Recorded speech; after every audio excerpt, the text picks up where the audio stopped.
বাংলাদেশ ক্রিকেটে আবেগের কোনো কমতি নেই। সৌম্য কিংবা লিটনদের প্রতি আমাদের ভালোবাসা আকাশচুম্বী, কিন্তু সোহানদের মতো খেলোয়াড়রা যেন সবসময় থাকেন আড়ালে। ভালো করলেও আলোচিত হন না, আবার খারাপ করলেই হন সমালোচিত। কিন্তু আমরা ভুলে গেছি এই সোহানই ছিলেন একসময়ের সবচেয়ে সম্ভাবনাময় একজন খেলোয়াড়।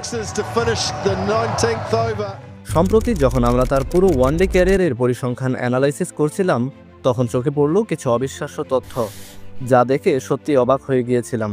আর তাই আজ আমি আপনাদের সামনে তুলে ধরব সোহানের ওডিআই ক্যারিয়ারের সেই পরিসংখ্যান, যা হয়তো আপনাকেও বিস্মিত করবে। সালটা 2016।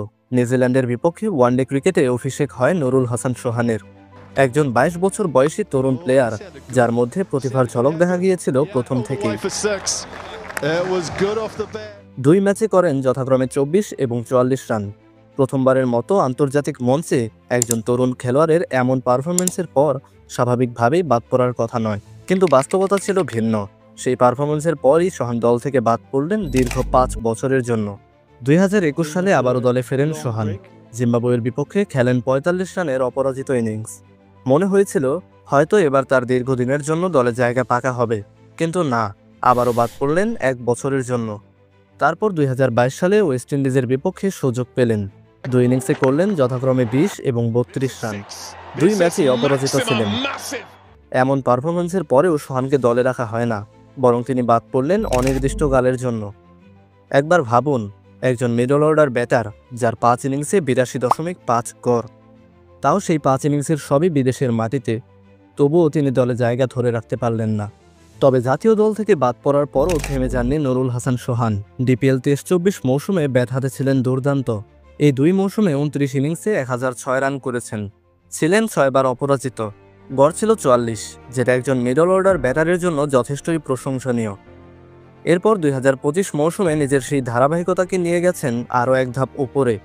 ব্যাটিং গড় ছিল 58, সঙ্গে 2টি অনবদ্য সেঞ্চুরি। তার ঠিক পরে নিউজিল্যান্ড এ দলের বিপক্ষে ওয়ানডে সিরিজেও খেলেছেন একটি দুর্দান্ত 100 রানের ইনিংস, যেটি প্রমাণ করে দেশের বাইরেও সোহানের ব্যাট কথা বলে। শুধু তাই নয়, গত সপ্তাহে বিসিবির আয়োজিত প্রস্তুতি ম্যাচেও টানা 2 ইনিংসে 97 এবং 70 রানের গুরুত্বপূর্ণ ইনিংস খেলেন তিনি। এই ইনিংসগুলো শুধু রান নয়, বরং তার ফর্ম, ফোকাস এবং ম্যাচ রিডিংয়ের স্পষ্ট প্রমাণ। একজন উইকেটরক্ষক ব্যাটার হিসেবে তার এই ধারাবাহিকতা এবং অবদান নিঃসন্দেহে বড় একটি শক্তি হতে পারত জাতীয় দলের জন্য। শুধু ব্যাট হাতে নয়, উইকেটের পেছনেও তার উপস্থিতি বরাবরই নির্ভরতার প্রতীক। তারপরও শ্রীলঙ্কার বিপক্ষে ওয়ানডে স্কোয়াডে নেই তার নাম। নুরুল হাসান সোহানকে নিয়ে এমন সিদ্ধান্ত নিঃসন্দেহে অবাক করার মতো। এত পারফরমেন্স, এত প্রমাণ দেওয়ার পরও যদি তাকে বিবেচনায় না আনা হয়, তাহলে প্রশ্ন ওঠে, একজন খেলোয়াড়কে আর কতটা করতে হবে জাতীয় দলে ফেরার জন্য? হয়তো সোহানের মনের ভেতর দমবন্ধ হয়ে থাকা কষ্টগুলো চিৎকার করে বলতে চায়, কতটা করলে তুমি দেখবে, আর কতটা পেলে আমায় নেবে।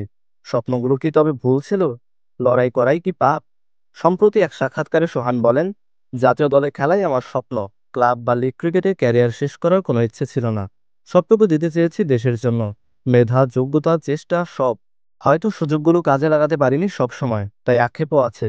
কিন্তু যেদিন জাতীয় দলে খেলার আশা থাকবে না, সেদিন হয়তো ক্রিকেটটাই ছেড়ে দেব। আমরা খেলোয়াড়দের নিয়ে ট্রল করতে করতে ভুলে যাই তাদের পজিটিভ দিকগুলো। সোহানের পুরো ওয়ানডে ক্যারিয়ারের অ্যানালাইসিস প্রমাণ করে তিনি শুধুই ব্যাকআপ নয়, বরং হতে পারতেন দলের মূল ভরসা। সোহানের মতো একজন খেলোয়াড়, যিনি বারবার নিজেকে প্রমাণ করেছেন, তারপরও অবহেলার শিকার। গত 4-5 বছরে বাংলাদেশ যদি কোনো আন্ডাররেটেড খেলোয়াড় পেয়ে থাকে, তবে সেই নাম নিঃসন্দেহে নুরুল হাসান সোহান।